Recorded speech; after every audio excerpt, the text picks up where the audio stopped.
Камчыбек Ташиев тажик тарап менен жолугушуп сүйлөшүү жемиштүү болгонун айтты. УКМКнын төрагасы Камчыбек Ташиев чоң Алай жергесинде кыргыз-тажик чек ара маселеси боюнча сүйлөшүүлөр майнаптуу болгондугун билдирди. Маалыматка ылайык, эки тараптын тийиштүү кызмат өкүлдөрү эртеден бери бир нече ирет жолугушууларды өткөрүп, түшкү саат 13:00 карата бирдиктүү келишим кабыл алышкан. 7-8 пункттан турган келишим расмий жарыяланары айтылды. Жолугушуу натыйжалуу болду. Анын негизинде мен азыр бул жерге топтолгон укук коргоо органдарын жана башка кызмат өкүлдөрүн өз ордунда кайтуусу боюнча приказ берем. Жергиликтүү жашоочуларды да үй жайына кайтарып келүү боюнча тапшырма берилет, деди Ташиев. Белгилүү болгондой, Тажикстан тарап буга чейин да бир нече ирет расмий жолугушууларга келип, келишим кабыл алынгандан кийин да убадасына турбай кайра ок чыгарган учурлар катталган. Бул ирет андай учур катталбайбы? Жергиликтүү элдин коопсуздугу эске алындыбы деген суроого да жооп берди. Буга чейинки келишимдердин кабыл алуу убактысы да ар түрдүү болгон, бирок биз келишимдерди бузбай келебиз. Мындан кийин да келишимдерге ылайык иш алып барабыз. Албетте эки мамлекет үчүн тең, элдин коопсуздугу биринчи орунда турат. Ал жагын толук эске алабыз, деди. Булак медиа центр.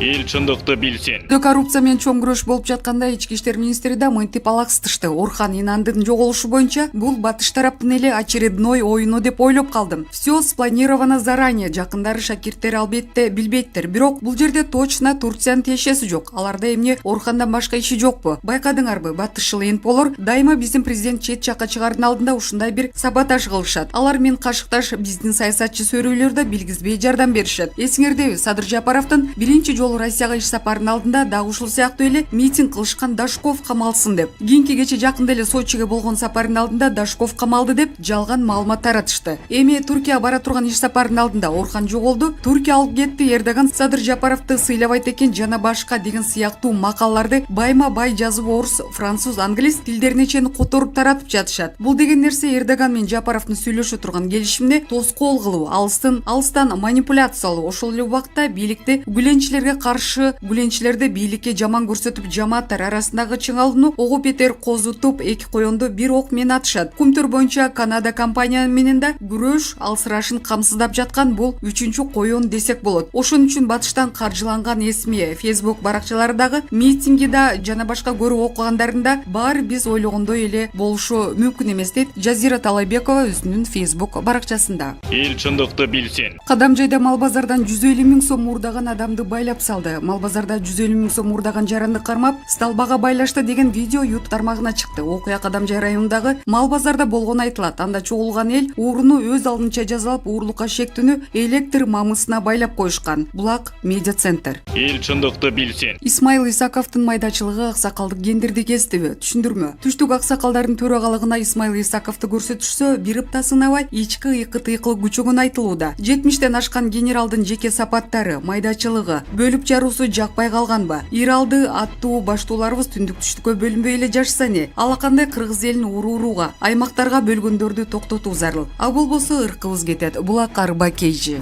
Эл чындыкты билсин. Ташиев тик учактын кантип кырсыктаганын айтты. Камчыбек Ташиевдин айтымында 2 тонн ортосунда катуу шамалдан улам тик учак кырсыкка учураган. УКМКнын төрагасы Камчыбек Ташиев кечаны Чоң Алайга кошту бараткан тик учак эмнеден кырсыкка кабылган туурасында айтып берди. УКМКнын башчысынын айтымында 2 тонн ортосунда катуу шамалдан улам тик учак кырсыкка кептелген. Бишкектен 2 тик учак менен жолго чыкканбыз. Жакшы эле келе жатканбыз. Кокустан экен, артыбыздан эле учуп келаткан. Аны өзүм да көргөм. Кийин эле жок болуп кетти. Көрсө 2 тонн ортосуна киргенде катуу шамал болуп, мотордун күчү жетпей калыптыр. Анан шамал сүрүп алып барып жерге кулатыптыр, деди Ташиев. Белгилей кетсе, кече 4-июнда Чоң Алайды көздөй бараткан аскердик тик учак авариялык абалдан улам конууга аргасыз болгон. Ал Ош облусуна караштуу Араван районунун Кичи Алай айылына түшкөн. Коргоо министрлиги конуу учурунда тик учактан өрт чыгып кеткенин маалымдаган. Бортто экипаж менен кошо 15 адам болгон. 14-өө Ош облустук бириктирилген ооруканасына жаткырылган. Бирөөнүн абалы оор деп бааланууда. Булак Спутник Кейчи. Эл чындыкты билсин. Эмилбек Каптагаев Рахмонду торпок кезинен билген Медет Шеримкулов агабыз бар. Мындай пикирди коомдук ишмер Эмилбек Каптагаев социалдык баракчасына жазды. Бөр карса бир койлук дейт элибиз. Кандай айтсак дагы тажик президенти Рахмонду торпок кезинен билген Медет Шеримкулов агабыз бар. Сүйлөшүүгө президенттин атайын өкүлү катары ушул кишиге ыйгарым укук берип жөнөтүү керекпи дейм. Анын үстүнө аркы Иранда да бир топ жыл элчи болуп жүрдү. Аймактык саясатты дагы, дипломатиялык өзгөчөлүктөрдү дагы жакшы түшүнөт. Манас дели учурунда намыстанбай эле 90-догу кошо карыяны күрөшкө салган. Азыр колдо бар ресурстардын баарын колдонуу зарыл. Расмий дайындалган элчилерден башка, Тышкы иштер министрлигинин дипломаттарынан башка, коопсуздук жана жана чек ара кызматтарынан башка өлкө президентинин атайын өкүл деген дагы кызматтагы адамдары болушу керек. Бул дагы өзүнчө керектүү аспап дейт коомдук ишмер. Булак Назар Ньюс. Эл чындыкты билсин. Казакстан менен Тажикстан бири-бирине жардам берип, мамилеси чыңалуудабы. Тажикстан Бахри Точек суу сактагычын Казакстанга 315 миллион куб суу берүүгө макул болду. Бул сууну Казакстан жай мезгилиндеги сугат үчүн пайдаланат деп жазды Евразия нет басылмасы. Суу Кыргызстан аркылуу Түркистан жана Кызыл Орду облустарына жеткирилет. Бул тууралуу Казакстан экология, геология жана жаратылыш ресурстары министри менен Тажикстан энергетика жана суу ресурстары министри дүйшөмбү шаарында жолугушкан учурда макулдашкан. Казакстан өз кезегинде Тажикстанга Бахри Точек суу сактагычын суунун көлөмү азайып, терс кесепеттерге алып келсе, материалдык техникалык жардам көрсөтөт деди казак министри. Бул жылы Борбор Азиядагы эки негизги дарыянын бири болгон Сырдарыядагы суунун көлөмү дээрлик 3 эсеге азайган. Суунун жетишсиздиги Казакстан түштүгүндө кургакчылыкка алып келиши мүмкүн. Эске салсак, буга чейин Казакстан Тажикстанга курал-жарак менен жардам көрсөтөрүн билдирген. Булак Назар Ньюс. Эл чындыкты билсин. Жапаровдун кортежинде кырсыктагандардын абалы. Жол кырсык кечээ 4-июнда президент Садыр Жапаров Ысык көлгө бара жатканда болгон. Кортеждеги 6 киши жаракат алып, бирөө көз жумган. Ысык көлдө мамлекет башчысы Садыр Жапаровдун кортежинде кырсыктаган автоунаада жабыркагандардын абалы тууралуу Спутник Кыргызстан агенттигине саламаттыкты сактоо жана социалдык өнүктүрүү министри Алымкадыр Бешналиев айтып берди. Кырсык кечээ 4-июнь күнү болгон. Кортеждеги автоунаа Ананев айылына жакын жердеги жолдон каршы тилкеге чыгып кеткен автокөлүк менен кагышкан. Алдын ала маалымат боюнча каршы тилкеге чыга калган унаанын айдоочусу мас болгон. Анын кесепетинен кортеждеги 6 киши жабыркап, УКМКнын бир кызматкери каза тапкан. Министрдин айтымында жаракат алгандардын арасында УКМКнын 9-кызматтын жетекчиси да бар. Кечээ күнү 2 кишини Бишкекке алып келгенбиз. Анын бири УКМКнын 9-кызматтын начальниги. Акыркы сыныптар 1-күнү операция болот. Бүгүн дагы 1 кишини Бишкекке санавиация менен алып келе жатабыз. Ал кан басымы түшүп, травмалык шок алган. Денесинде оор жаракат жок, калгандары жеңил жаракат алган. Жалпысынан бардыгынын абалы жакшы. Жабыркагандардын арасында бир аял киши бар деди министр. Министр көз жумган кызматкер Садыр Жапаровдун дарыгери болгонун кошумчалады. Булак Спутник KG.